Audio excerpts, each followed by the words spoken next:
Guys, to Let's Build Jurassic Park Part 8. In this episode, we finally complete the interior of the incredible Jurassic Park Visitor Center by adding in these two huge dinosaur skeletons. I went into as much detail as possible with this episode and tried to create them in as accurately as possible to what we see in the films. So guys, without further ado, let's begin. Now, as we open here, this is exactly where we left off. We added in all the detail of the little chests, all the different work equipment that was left behind by staff, and now we start straight away with creating the T-Rex. Now, with this episode, it's still a Let's Build, but a lot of people have been asking for sort of tutorials on these builds, exactly how did I create it, because obviously, for Let's Build's sake, I speed through certain processes, again, just to help out the viewers a little bit. But in this episode, because we're just creating these two incredible skeletons, I felt I could actually just record this and edit it in a way that it's block for block. So, I mean, the editing might seem a little bit different than usual, but as you can see, I'm going to show you'll see every single block of both these skeletons being placed, just as so if anybody is following along with this build, they could pause each frame and see each detail being added in. So, as you can see, what we're working on is kind of just building it up step by step, and because it's still Minecraft, it means there's a certain way we have to do it, and that meant start building up from the ground up, so using that right leg as kind of the starting point to then kind of build everything off. And here you see as we're working on the spine, and now the spine was quite, the problem with this build is it's so different from what I've ever created before, in respect that it's this big complex skeleton, and that's something I really want to try and portray. So as you can see, we're building the rib cage here, and I'm overlapping fences, placing them in different depths, different lengths, and doing this it's kind of like opened up this kind of new area of kind of designing in Minecraft in many respects, because it's like you see, we've got this huge visitor center around us, and it's all these nice big blocks, we've got balconies and staircases, but creating these very intricate details is something I've never really done before. There's never been an opportunity to explore something to this much detail. So here we are building this huge Tyrannosaurus Rex skeleton, and this was a really difficult build in many respects as well. It took me so long to kind of get this style right, I feel, but although it's been quite a tough couple of days building this, I feel though I've got to the stage which I'm incredibly happy with it. And now what we're adding in here is the left leg, and I again looked back to the film to try and make this as accurate as possible, and I noticed that the left leg's a bit more complicated than the right one, as in it's actually in mid-air. It's kind of like as if the T-Rex is running, so we've got the one right leg on the floor ready to push off, and then the left leg is already in mid-air getting ready to plant itself back on the ground. So as you can see here, we're using I've tried to keep it the exact same length, but have it kind of arcing through the air, and I think I got that there quite nicely. So now we move on to the tail, and like I said, these two skeletons are in this room, and it's a big spherical room, so I kind of wanted them linking together in the same way they do in the film, in that sort of yin and yang formation, so they kind of overlap a little bit. So the way I thought of doing this was, then we have this big long skeletal tail flying out, and then in this circular motion around the front of the visitor center. Then when we place in the herbivore, that tail will then wrap back around the other way, and then it'll kind of create this cohesive circle of the skeletons. Now we just move back to the rib cage quickly here, just to add in some more little ribs down the middle there. And even though that's obviously not scientifically accurate, you don't have ribs right down the center. From a distance, having ribs there just means when you're at distance, it makes it look like the rib cage is full, like it's got more on the outside as well. It's kind of just a bit of a play on your eyes, because obviously you're not looking at each individual skeletal rib itself, you're looking at them all as a whole, and as a whole with them down the center there, it just makes the rib cage look much more full and much more realistic. So now we're kind of in the undercarriage of the T-Rex, doing the details of its main body that kind of connect it to its tail.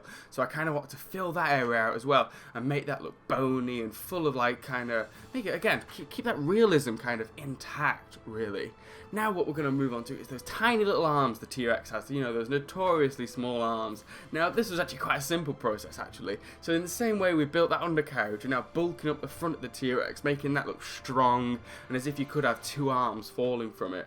So I kind of use these fences again. I utilize a lot of fences in this build because I feel they're the most like realistic thing to bones that we get in Minecraft.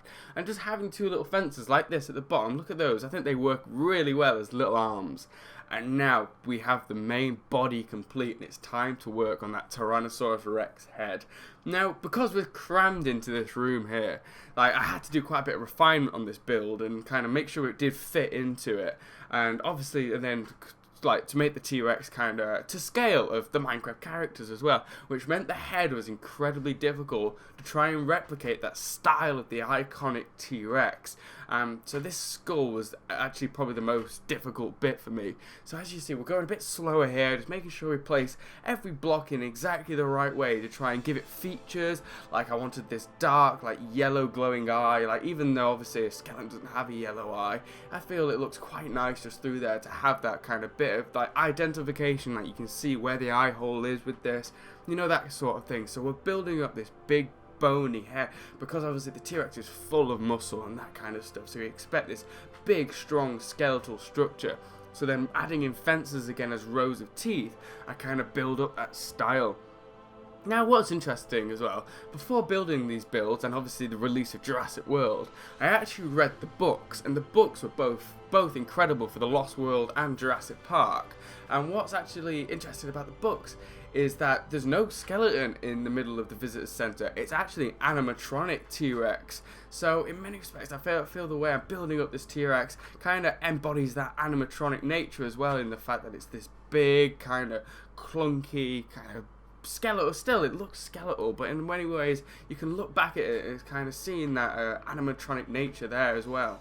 Now, as we see, we'll just have like kind of replicating the other side on that side, because again, like I said, I was going to do this block for block. So there we have the T-Rex complete. Now it's time to move on to the herbivore, because that's obviously an equally important detail. What I've noticed in a lot of different episodes is that people love the amount of detail I've gone to, and the fact that at first I was just going to have in this room the T-Rex in the center, and I thought it looked incredible. But then looking back at the film, it's something that you don't really realise. The camera's always focusing on that incredible, Rexy.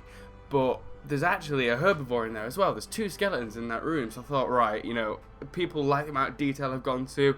It'd kind of be a bit of a half-hearted effort if I didn't put this one in as well. Like tried to keep this whole visitor centre as accurate to the films as possible. But so I couldn't really do that without putting this herbivore in as well. So using many of the same techniques again, using the same wood, the same fences, but using them in a kind of different respect to kind of create a different identity for this animal, because obviously this animal's much more mellow, much less ferocious than the T-Rex. It's more like an elephant or something. So, I'm kind of thinking, how can you do this? How can I make the legs feel more clunky, more slow? So both the herbivore legs are on the floor, because that obviously kind of eliminates that idea of this thing's moving. Like the T-Rex has got one leg in the air, it makes it look like it's running. It's this fast predator. But this herbivore's clunky and slow, so all its limbs are kind of down on the ground. It looks slow in respect to just the skeleton. So we're building up this clunky, bulky design, and so as we were using the same, this is when I used that yin and yang idea of, we had that huge curling tail of the T-Rex, now we have this huge curling tail of the herbivore kind of linking in here. As you can see, they're overlapping in design, and it kind of keeps that circular nature to the whole visitor center itself. Now we move back to the spine, and where I added in stairs on the top of the spine on the T-Rex, I've just added in those slabs there, because again, the stairs add kind of a spiked nature to the spine. It makes it look aggressive and powerful, whether these little slabs just make it, again, look more mellow, look more slow. And I feel just adding in these very subtle details has a big effect on the overall style. Now, other ideas was to make it more clunky, more kind of built together all in one place. So there's the rib cage is a bit smaller than the T-Rex's, yet it still falls as far down. It's still as long but not as wide. So it adds that clunky kind of built up nature to this herbivore. But again using those same styles of adding the stairs in there to kind of give that shape, kind of curved shape of the whole top of the body, and kind of just building up that detail. Again, adding in those same styles of the extra ribs in the rib cage, just give it that idea of it being more full and more, again, just more realistic. Again, that realism is hugely important to me in these builds, especially the ones in which I'm basing them off of like an established, franchise. Whether with with a castle, like with my castle series, I could have a bit of creative freedom in this respect. That things could be a little bit unbelievable, like big epic archers that would never be like structurally sound in real life. However, with these builds, keeping them this accurate to what we see in the films. I mean, real production designers worked on the film counterparts, and creating them in this realistic fashion just makes this whole world, even in Minecraft, seem that little bit more believable. Now we're working on those forward legs, and these legs don't actually touch the ground. This herbivore is still like on two legs at the point, and kind of like coming up on its hind legs a little bit. But they still, they're almost at the ground. Again, to give that idea of this clunky nature. This is a slow animal. It can't raise itself up and stand on two legs and reach the roof. It's this big, slow elephant-like animal. So again, building big, clunky front legs that look like it could stumble upon. And I feel it's kind of creating that whole kind of embodiment of this dinosaur. Now, we did get a bit too close to the floor here, so the whole design does get raised up later towards the end of the episode, just because you see how close to the ground he got there. And obviously I do want him still like kind of floating in the air a little bit with his front arms, so the whole sort of herbivore skeleton will be raised, because you'll have noticed earlier we built the T-Rex on like a stone pillar type thing. You can just see it under its right foot there, and I completely forgot to do that when building the herbivore skeleton. So later point I will have to lift it up with World Edit and just place underneath the rocks for the herbivore's feet. Now again, it's got a really small head to give it kind of that idea. It's like this dumb kind of slow animal, a bit like a cow, that's the way they describe it in the films. They're a bit like cows, the herbivores, in the respect that they've got small heads, little brains in comparison to the bodies. So that kind of gives that whole, again, embodiment of then creating that small kind of to scale idea as well, though. I mean, the T-Rex's head actually might be a little bit tiny bit big, like compared to its body in many respects. But we're in Minecraft, aren't we, really? I mean, everybody's head in Minecraft is a little bit big compared to their body. So I did kind of feel I got away with adding that big head to the T-Rex, because as well, with that slightly bigger head, it meant I could add that extra bit of detail, and it just makes him look that little bit more believable. Because, I mean, look, I think it looks real. I'm really impressed. And there we do.